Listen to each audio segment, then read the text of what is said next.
We're back for another series of Defence in Depth. We've come to snowy Kyiv. I can't say exactly where we are because we're going to kick off the series with an interview with the Prince of Darkness himself, the head of Ukraine's military intelligence, General Kyrylo Budanov.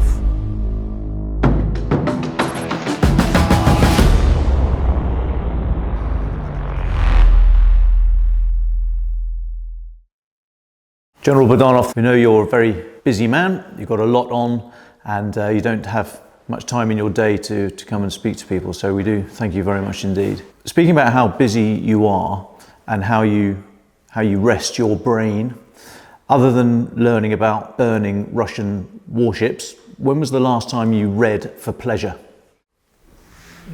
Цікаве питання. Разом з тим, що як ви сказали, я багато працюю, все ж таки я людина і інколи мені приходиться спати. Якщо вас цікавить мій графік, то сон в мене рваний, тому що постійно щось відбувається і треба відповідати на різного дзвінки.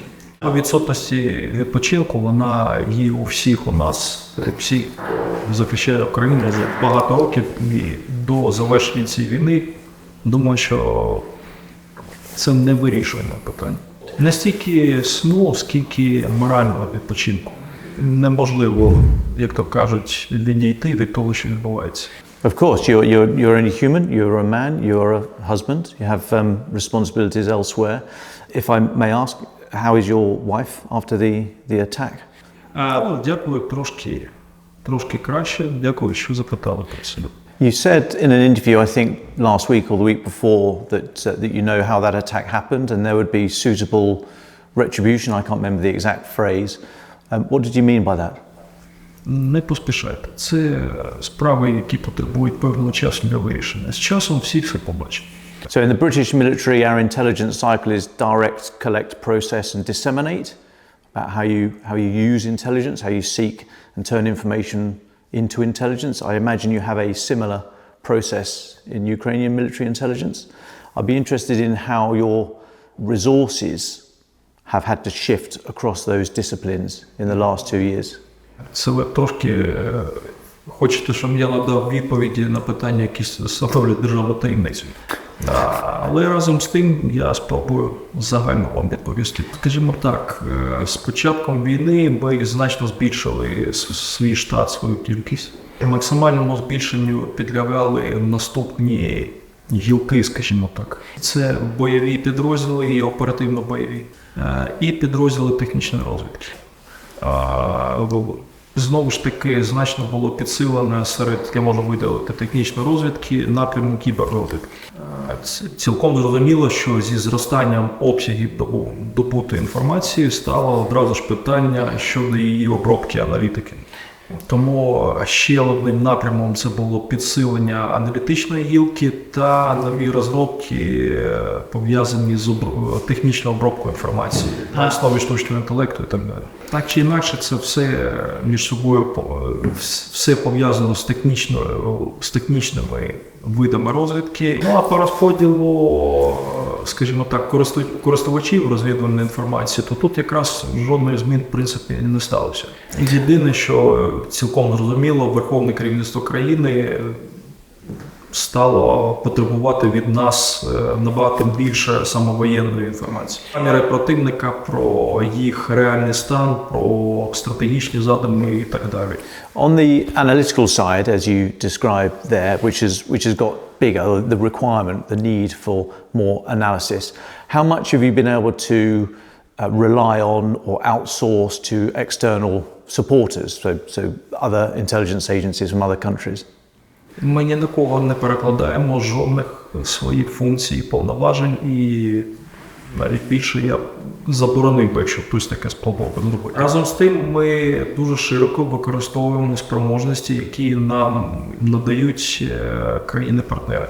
Але це жодним чином не підміняє нашу роботу. Тільки наповнює і додає розвідданих, які, зрештою, ми маємо приймати рішення, як використовувати далі. До прикладу, для нас критично важливою часто є інформація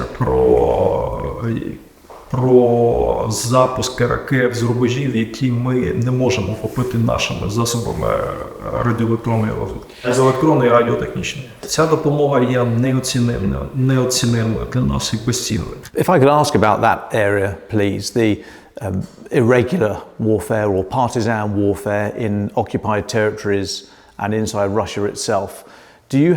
Are you able to direct those kind of activities, or do you take what you're given, basically? How much control do you have over that level of action?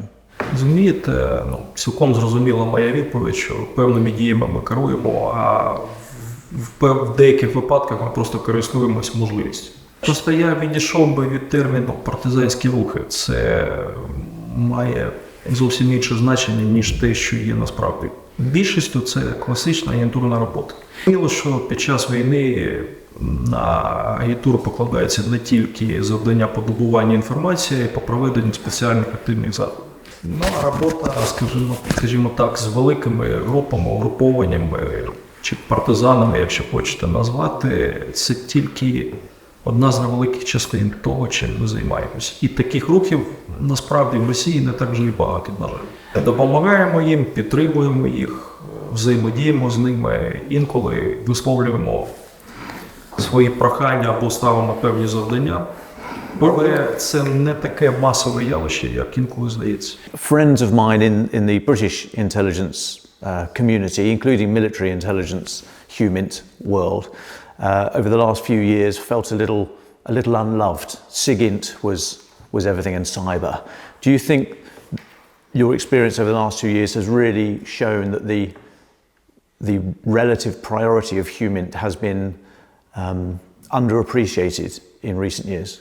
Більшістю це класична агентурна робота. Розумієте, якщо б ми покладалися виключно на дані радіоелектронної, радіотехнічної або кіберрозвідки, ми б не були готові і не зрозуміли б, що буде відбуватись вторгнення, і не встигли б підготуватися. Looking the other way round, what is the insider threat today in Ukraine, and what is the threat from GRU and other agencies to the supply lines coming in from Poland and elsewhere, bringing arms and ammunition into Ukraine? Нам чітко відомо про те, що плани по дестабілізації ситуації і по зриву, скажімо так, сталої системи постачання з заходу нам озброєнь, вони розроблені, існують. Певні елементи якраз через агентурну роботу нам відомі. Вони планують це нормально, розробляють, планують. Кілька разів, наскільки нам відомо, намагалися спробувати безуспішно. Проте ще раз кажу, в випадку прийняття, перш за все, політичного рішення на активне застосування, на активне ведення подібних дій, вони більшістю все підготовлено. Чи вийде це у них чи ні? Питання суто дискусійне, я думаю, що ні, оскільки спеціальні служби із західних країн так само активно працюють і реалізувати ці задуми досить важко. Do you think the assistance that's given to you from outside is sufficient to track the actions of GRU and others, or is this an area of big concern? У нас всі своїх ресурсів, в принципі, більш-менш достатньо. Більшістю нам потрібна допомога в стратегічних питаннях, і вона надається. Talking about the conventional battle inside Ukraine now, do you think we have underestimated General Gerasimov? He is a great survivor. He is still there despite many setbacks. I wonder if we've... How do you assess his actions and is he secure in his position? Розумієте, генерал Герасимов точно має кілька серйозних особистих рис, серед яких важливе місце займає стратегічна витримка. Ви правильно згадали, багато разів він стояв за крок, майже вже, можна сказати, був звільнений. Але завжди він знаходив виходи із ситуації. Зрештою, я сам можу констатувати, що серед російського генералітету станом на зараз, як мінімум, ми не бачимо його заміни. Він один з небагатьох, який може змусити інших генералів працювати. В цьому, на мій погляд, є його вся сила і незамінна. Are you winning the intelligence war? Це можна буде сказати тільки після завершення того війни. Or put another way, I again remember that if anything didn't go entirely to plan, the operations boys, the J3 Skywalkers, would always say, the intelligence failed us. Do you feel that that was the impression left after the counteroffensive last year? Давайте так. І, як ви згадали, дуже часто від різних людей можна почути, як певні їх прорахунки, недопрацювання або провали намагаються перекласти на будь-кого. І ми тут, я думаю, не є виключенням, але це абсолютно нормальний процес. Зрештою, вміння визнавати свої помилки – це така дуже, як то кажуть, відмінна і висока риса для керівника. Looking to the next year or the next 6 months, do you feel you have enough knowledge about what's happening down in Zaporizhzhia region across the Dnipro? Are you still gaining enough in intelligence value from the forces you have there to warrant their positional holding? They haven't moved for months and they are there at some cost. Is it still worth keeping the people in that area? Інформації у нас абсолютно достатньо, а що робити з військами – питання не до мене, вибачте, це питання Генерального штабу. Could I ask you a little bit about my phrase, the ambushes, the air and maritime ambushes that have happened recently? You've sunk a lot of Russian ships, you've shot down a lot of Russian planes, and it sounds as if this was not just that they were in the wrong place at the wrong time, but that you have innovated and put at risk some very technical assets to strike those Russian forces. Am I reading that situation correct? Які саме високотехнологічні системи маєте на увазі? For example, you seem to know when it is safe to push HIMARS as far forward as it can go so it can use its maximum range to hit Russian ships. That can't happen by accident. Ракетами HIMARS я не пам'ятаю, що мені останній час били по кораблях. Ну, дивіться, ви ж трошки зараз не про те почали казати. Спитали про HIMARS, отримали абсолютно пряму відповідь. Fine. So these are lucky strikes. The Russian jets are succumbing to air defence. It's not as if you've seen through your measurement and signatures intelligence, for example, how they are operating and where you might be able to mass forces. Стосовно літаків, ну це ж для будь-якого більш-менш обізнаного, скажімо так, експерта зрозуміло, що це засідка ППО. Класичний маневр, який описаний у всіх підручниках всіх країн світу. Just finally, General Budanov, you have a canary in a cage in your outer office. The canary in the coal mine always warns of impending danger. Each morning, what is the canary that you look for in the overnight intelligence summary that tells you if it's going to be a very bad day? Цікава метафора.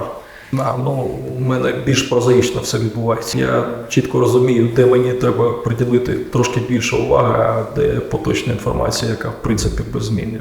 Разом з тим працює велика команда, яка, якщо побачить, що я чомусь не приділив увагу, вона мені підкаже, що. And finally, are we missing anything? The Western media, we love looking at glitzy missiles and explosions in the Black Sea. Are we missing something that you think we should be looking at more? Я думаю, що ви приділяєте достатньо уваги нашій війні. Fascinating interview there with General Kyrylo Budanov, the head of the Defense Intelligence of Ukraine. This is their emblem, the owl, because the emblem of their opposite numbers in Russia, the GRU, is a bat, and the owl is the only predator that hunts bats at night.